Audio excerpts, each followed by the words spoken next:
So tonight I finally went and saw Infinitely Polar Bear.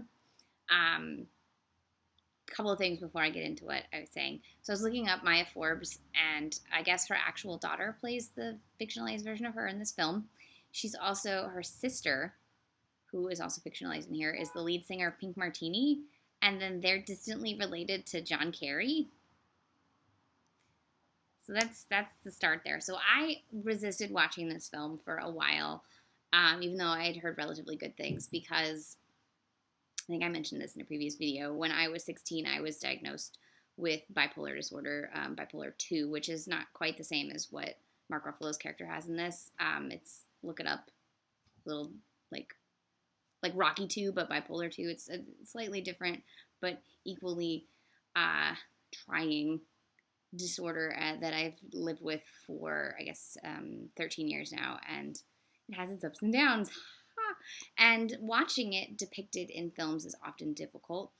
Um, for example, when I saw, uh, what is that one with Bradley Cooper? He's great in that film. He gives a great performance. But that watching that film in a packed audience in a mall made me so angry, and I hate that movie. And I felt like it was set up so that everyone laughed at the character, not, and there wasn't enough understanding, and there was comedy out of this person's life, and it felt like I was in a room full of people laughing at me, and that was a really horrible cinema going experience. Uh, so obviously, seeing another film that depicts someone with bipolar disorder, I was a little trepidatious. Like, I don't know, I want to go through that again. But I decided to go see it because it's about to leave the theater near my house, and I didn't want to drive to Pasadena because it's playing there for another week. Um, and again, Mark Ruffalo is very good in this film. He does it's very good representation, I think, of the disorder.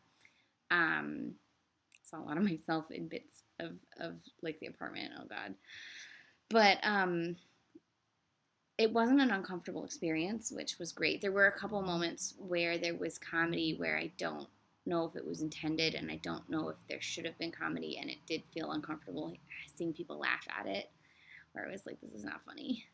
Um, but my problem with the film was that it felt there was no story. It was like, here's a moment in this person's life, and it's filled with very rich personal details, but rich personal details do not a story make. Um, I didn't feel like I knew enough about any of the characters, what they liked, what they didn't like, who they were. I It did make me realize that I don't ever want to live in New England because I'd have to live with New Englanders. Sorry, I'm a fifth generation Californian here, so I just want to stay in California for the rest of my life. It's nice here.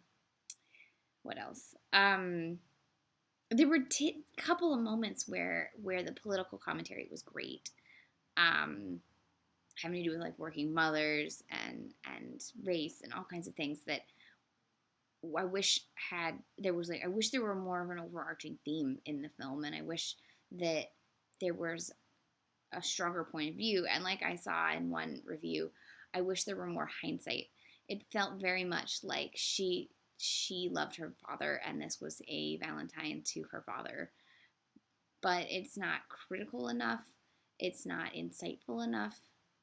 Um, it's very light, and a subject that deserves a little more weight. Now, I don't want it to be like a sad movie, but some insight would be nice, I think. I thought Zoe Saldana was great. I think she should be in all the movies. And randomly, there's Keir Dullea in it as Mark Ruffalo's father out of nowhere. I didn't recognize him, and then I saw his name in the credits, and I was like, wait, what? So I don't think it's not a terrible film, but I don't think it's a good film either. It's got good performances. Um, but again, good performances don't necessarily a good film make.